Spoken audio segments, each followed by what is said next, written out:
নমস্কার, পরিক্রমণ বৃত্তান্ত ইউটিউব চ্যানেলে সবাইকে স্বাগত জানাই।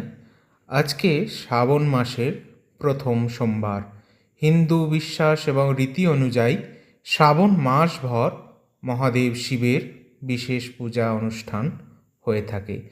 তাই আজকে পরিক্রমণ বৃত্তান্ত চ্যানেলে নতুন এক শিব মন্দিরের ভিডিও আপনারা দেখবেন। মন্দিরটি বোলড়ার সিদ্ধেশ্বর মন্দির। মন্দিরটি পশ্চিমবঙ্গের বাঁকুড়া জেলার বাঁকুড়া সদর মহকুমার অন্তর্গত ওন্দা ব্লকের ওন্দা 2 নম্বর গ্রাম পঞ্চায়েতের বোলড়া গ্রামে অবস্থিত। স্থানীয় লোকেরা অবশ্য একে বেহুলা মন্দির নামেও ডাকে। বেহুলা গ্রাম হিসেবে বোলড়াকে বেহুলা এই নামে অনেকে ডাকে। যাই হোক, মন্দিরটি দ্বারকেশ্বর নদীর পশ্চিম তীরে অবস্থিত। এই সিদ্ধেশ্বর মন্দিরটি খ্রিস্টাব্দ 1100 শতাব্দীতে নির্মিত বলে বিশ্বাস করা হয়। বর্তমানে ভারতীয় যে পুরাতত্ত্ব সর্বেক্ষণ অর্থাৎ এএসআই এটিকে জাতীয় গুরুত্বপূর্ণ স্মারক হিসেবে শ্রেণীবদ্ধ করে রেখেছে। সেটির ফলক এই মন্দির প্রাঙ্গণেই রয়েছে। মন্দিরটি পশ্চিমমুখী এবং এখানকার পরিকল্পনায় পঞ্চরথ ধরনের। অনেকের বিশ্বাস এটি আদতে জৈন মন্দির বা জৈন উপাসনালয় ছিল, পরে শিব মন্দিরে রূপান্তরিত হয়। এটি ইটের রেখ দেউল মন্দিরের সবচেয়ে সুন্দর নিদর্শন হিসেবে বিবেচিত হয়। মন্দিরটি স্থাপত্য অনেকটা দেউল আকৃতির। এর দেয়ালে অত্যন্ত সূক্ষ্ম ইটের কাজ ও স্টুকো অলঙ্করণের বিখ্যাত সমস্ত অলঙ্করণ রয়েছে এখানে। গর্ভগৃহ রয়েছে চতুর্ভুজাকৃতি। সেখানে প্রধান দেবতার রয়েছেন সিদ্ধেশ্বর মহাদেব বা শিব রূপে এখানে পূজিত হচ্ছে। গর্ভগৃহ আরও রয়েছেন ওই প্রাচীন যে 3 বিগ্রহ, যেমন গণেশ, জৈন তীর্থঙ্কর পার্শ্বনাথ এবং মহিষাসুর মর্দিনী দুর্গার মন্দির। মন্দিরটির উচ্চতা, শিখরের যে উচ্চতা তা প্রায় 64 ফুট। শিখরের সবথেকে উপরের অংশ, যাকে আমলক বলা হয়, সেটি সম্পূর্ণ নষ্ট হয়ে গিয়েছে। মন্দিরের বাইরের অংশ অত্যন্ত সুন্দরভাবে টেরাকোটার মোল্ডিং, স্টুকো অলঙ্করণ, ফুল, মানুষ ও জ্যামিতিক নকশার খোদাই দিয়ে সজ্জিত। মন্দির চত্বরের দক্ষিণ দিকে ক্ষুদ্রাকৃতির জরাজীর্ণ স্তূপ ও চৈত্যভিত্তির অবশেষ এখানে রয়েছে। এখানকার শিবের গাজন অর্থাৎ চৈত্র মাসে যে শিবের গাজন হয় সেটিও বিখ্যাত। যদিও বর্তমানে শ্রাবণ মাস ভর বিশেষ উৎসব পূজা হয়। শ্রাবণ মাসের পূজাও খুব প্রাচীন। এখানে এখন এই প্রস্তুতি চলছে প্যান্ডেল করার। আজকে প্রথম সোমবার, সেই হিসেবে এখানে পূজা হবে। মন্দিরের গর্ভগৃহের যে 5 ফুট উচ্চতায় রক্ষিত যে পার্শ্বনাথ মূর্তিটি অর্থাৎ জৈন যে মূর্তিটি সেটি রয়েছে, তবে স্থানীয় মানুষ এনাকে অনন্ত বিষ্ণু রূপেই পূজা করে।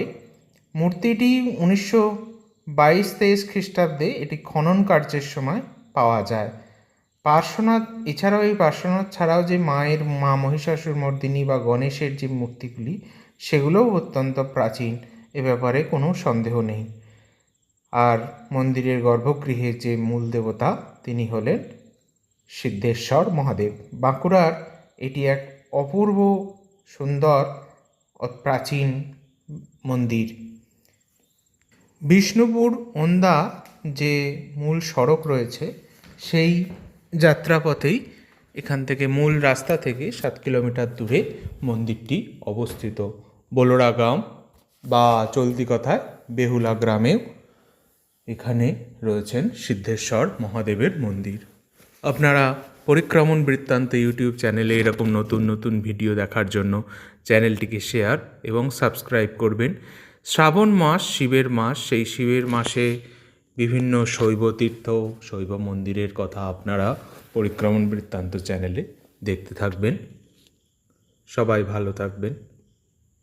আর এরকম নতুন নতুন ভিডিও দেখার জন্য পরিক্রমণ বৃত্তান্ত চ্যানেলের সাথে থাকুন এবং পাশে থাকুন, দেখতে থাকুন আপনারা এই সিদ্ধেশ্বর মন্দিরটি।